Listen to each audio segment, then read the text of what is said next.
ఈ రాక్షసులు విశ్వం మొత్తం ఉంటారు. సూర్యుడి కంటే పెద్ద స్టార్స్ అంతమైపోయి ఈ గ్రావిటీ బెండింగ్ రాక్షసులని తయారు చేస్తాయి. అవే బ్లాక్ హోల్స్. భూమి మాసున్న బ్లాక్ హోల్స్ కేవలం ఒక క్రికెట్ బాల్ సైజులో ఉంటాయి. దీన్ని బట్టి మీకు అర్థమయ్యే ఉండాలి బ్లాక్ హోల్స్ లో చాలా తక్కువ ఖాళీలో ఎక్కువ పదార్థం కుక్కబడి ఉంటుంది అని. బ్లాక్ హోల్స్ కి ఒక బౌండరీ లేదా భౌతిక పొర లాంటిది ఉండదు. సో ఈ హెవీ గ్రావిటీని తట్టుకొని దాన్ని తాకుదామన్నా కుదరదు. అయితే ఒక స్టార్ బ్లాక్ హోల్ దగ్గరికి వస్తే విశ్వంలోనే అతి శక్తివంతమైన చర్యల్లో ఒకటి జరుగుతుంది. కానీ 4 లక్షల సూర్యుళ్ల మాసున్న ఒక బ్లాక్ హోల్తో తలపడి బతికిన స్టార్ ని సైంటిస్టులు గుర్తించారు.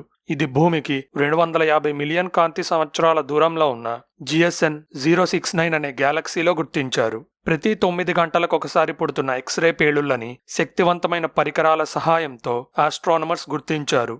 బ్లాక్ హోల్ తినేస్తున్న స్టార్ ఒక రెడ్ జెయింట్. అది దగ్గరికి వచ్చినప్పుడు బ్లాక్ హోల్ ఆకలికి ఆగలేక హైడ్రోజన్తో తయారయ్యి ఉన్న మొత్తం పొరల్ని తినేసింది. చివరికి స్టార్ యొక్క కోర్ మాత్రమే మిగిలింది. అదే ఒక వైట్ డ్వార్ఫ్. అయితే బ్లాక్ హోల్ ఈ వైట్ డ్వార్ఫ్ ని తినలేకపోయింది. అలా అని సైలెంట్ గా కూర్చోలేదు. వైట్ డ్వార్ఫ్ ని బ్లాక్ హోల్ తన చుట్టూ ఒక ఆర్బిట్ లో తిప్పుకుంటుంది. ఇలా ప్రతి 9 గంటలకు ఒక ఆర్బిట్ పూర్తి చేస్తున్న వైట్ డ్వార్ఫ్ బ్లాక్ హోల్ లోపలికి పడిపోకుండా సురక్షితమైన ప్రాంతంలో తిరుగుతుంది. ఈ ఆర్బిట్ కొంచెం ఎలిప్స్ ఆకారంలో ఉంటుంది. అయితే ఈ వైట్ డ్వార్ఫ్ ని కూడా బ్లాక్ హోల్ తినటం ఆపలేదు. ఇలా తినే క్రమంలో వైట్ డ్వార్ఫ్ యొక్క ఆర్బిట్ ఎలిప్స్ నుండి సర్క్యులర్ కి మారుతుంది. సైంటిస్టుల ప్రకారం ఒకరోజు ఈ వైట్ డ్వార్ఫ్ బ్లాక్ హోల్ నుండి తప్పించుకొని 1 ట్రిలియన్ సంవత్సరాల్లో కూలయ్యి ఒక వేడి జూపిటర్ సైజ్ గ్రహంగా మారే అవకాశం ఉంది. సో అది జరగాలంటే విశ్వం పుట్టిన సమయం కంటే 70 రెట్లు ఎక్కువ సమయం వేచి ఉండాలి. అసలు పాలపుంతలోనే కొన్ని కోట్ల బ్లాక్ హోల్స్ ఉన్నాయి. GSN 069 గ్యాలక్సీలో జరుగుతున్న ఈ ఎక్స్రే ఎమిషన్ చర్య ఇంకా అనేక గ్యాలక్సీస్ లో లక్షల స్టార్స్ కి జరుగుతూ ఉండొచ్చు. కానీ మన టెలిస్కోప్స్ వాటిని కనిపెట్టేంత శక్తివంతమైనవి కావు. అయితే పాలపుంత మధ్యలో ఉన్న అతిపెద్ద బ్లాక్ హోల్ మన సూర్యుడి కంటే 4.3 రెట్లు ఎక్కువ మాస్ కలిగి ఉంటుంది. కానీ కొన్ని గ్యాలక్సీస్ మధ్యలో ఉండేవి మన సూర్యుడి కంటే 10 బిలియన్ రెట్ల ఎక్కువ మాస్ కలిగి ఉంటాయి. మరికొన్ని గ్యాలక్సీస్ లో అతి చిన్నవి ఉంటాయి. అయితే సూర్యుడి కంటే 3 రెట్లు ఎక్కువ మాస్వి కూడా కనిపెట్టాం. మనకి అతి దగ్గరగా ఉన్న బ్లాక్ హోల్ పేరు గాయా BH1. ఇది భూమికి 1500 నుండి 1600 కాంతి సంవత్సరాల దూరంలో ఉంది. అయితే మనం ఇప్పటి వరకు కనిపెట్టిన అతి భారీ బ్లాక్ హోల్స్ 34 బిలియన్ సోలార్ మాసెస్వి. ఇలా బ్లాక్ హోల్స్ పక్కన పాలపుంత కూడా చిన్న పిల్లాడిలా కనబడుతుంది. అయితే అసలు బ్లాక్ హోల్స్ అన్నిటినీ మింగేస్తాయి అంటాం. కరెక్ట్ కాదు. వాటికి కూడా గ్రావిటీ ఉంటుంది. ఆ గ్రావిటీకి కూడా లిమిట్ ఉంటుంది.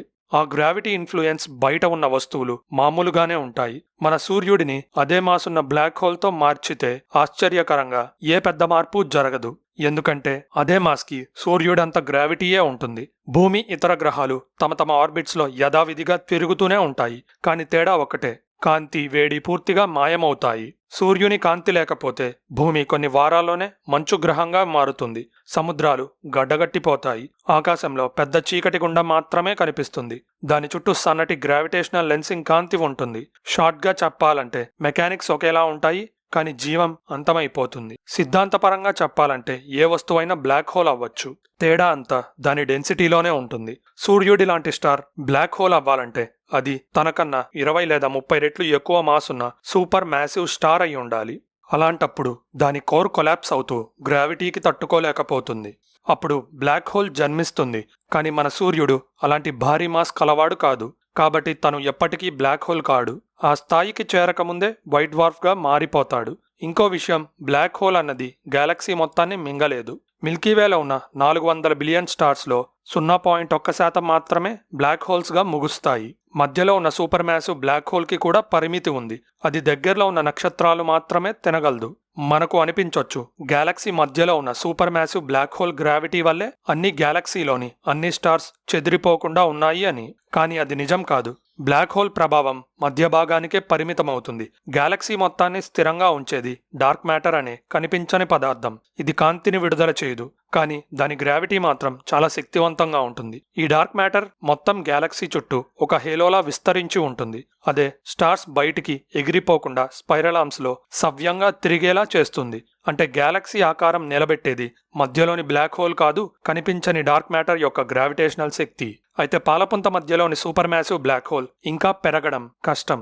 ఎందుకంటే అది ఆల్రెడీ చాలా పెద్దగా ఉంది. కాకపోతే కొన్ని కోట్ల సంవత్సరాల తర్వాత మరో గ్యాలక్సీని ఢీకొనే క్రమంలో దాంట్లోని సూపర్ మ్యాసివ్ బ్లాక్ హోల్తో కలిసిపోతుంది. కాకపోతే ఈ కొలిజన్స్ మన లోకల్ గ్రూప్ ఆఫ్ గ్యాలక్సీస్కే పరిమితమవుతాయి. ఆ గ్రావిటేషనల్ బౌండరీ బయట ఉన్న గ్యాలక్సీస్ అన్ని పాలపుంత నుండి దూరంగా జరుగుతూనే ఉంటాయి. ఎందుకంటే డార్క్ ఎనర్జీ వల్ల విశ్వం సాగుతుంది కాబట్టి. ఒకవేళ మీరు స్పేస్ ఎక్స్ప్లోరర్గా మారి ఎప్పుడైనా ఒక బ్లాక్ హోల్ దగ్గరికి చేరి దానిలో పడిపోయినా మీరు వెంటనే అంతమవ్వరు. అసలు కథ అప్పుడే మొదలవుతుంది. మీరు స్పేస్ టైంని ఎక్స్పీరియన్స్ చేసే విధానం పూర్తిగా మారిపోతుంది. మీ రియాలిటీ 2 భాగాలుగా చీలిపోతుంది. బయట నుండి చూస్తున్న వాళ్ళకి మీరు సమయంలో ఫ్రీజ్ అయినట్టు కనబడతారు. ఇలా కోట్ల సంవత్సరాలు కాన్స్టెంట్గా అబ్జర్వ్ చేయగలిగితే మీరు ఈవెంట్ హొరైజన్ మీద ఒక బొమ్మలా అతుక్కుపోయి మీ ఇన్ఫర్మేషన్ మొత్తం అంతరిక్షంలోకి రేడియేట్ అవ్వడాన్ని బయట వాళ్ళు చూస్తారు. ఈ కోట్ల సంవత్సరాల స్లో మోషన్కి కారణం టైం డైలేషన్. కానీ మీ రియాలిటీ వేరుగా ఉంటుంది. చుట్టూ ఉన్న విశ్వం అంతా ఫాస్ట్ ఫార్వర్డ్ చేసినట్టు గడిచిపోతుంది. బ్లాక్ హోల్ లోపలికి వెళ్తూ ఉంటే స్పేస్ మరింత వంగినట్టుగా మడతలైనట్టుగా అనిపిస్తుంది. చివరికి సెంటర్కి చేరితే అక్కడ ఒక ఇన్ఫైనైట్ కర్వేచర్ ఉంటుంది. అదే సింగులారిటీ. అక్కడ ఫిజిక్స్ ఇక పని చెయ్యదు.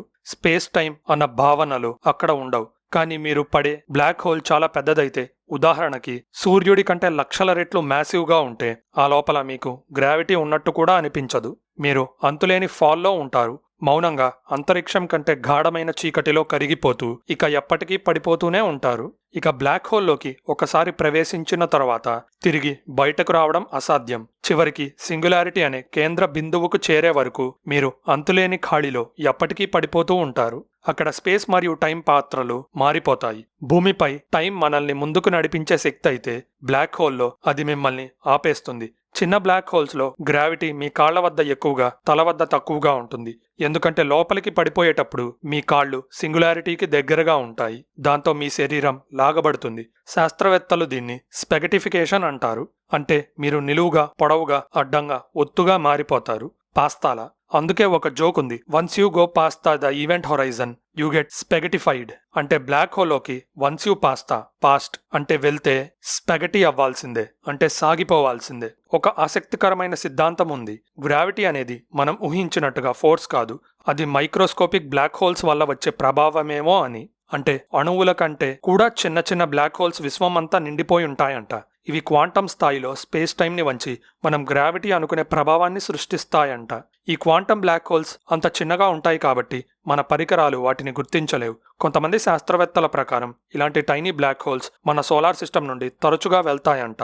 అయితే ఇవి చాలా చిన్నగా ఉంటాయి కాబట్టి ఏ గ్రహానికి ప్రమాదం కలిగించవు. వీటిని ప్రైమోడియల్ బ్లాక్ హోల్స్ అంటారు. ఇవి బిగ్ బ్యాంగ్ జరిగిన తర్వాత మొదటి క్షణాల్లోనే ఏర్పడి ఉండొచ్చు. ఈ చిన్న రంధ్రాలు మన విశ్వంలోని డార్క్ మ్యాటర్ రహస్యాన్ని కూడా వివరించగలవు.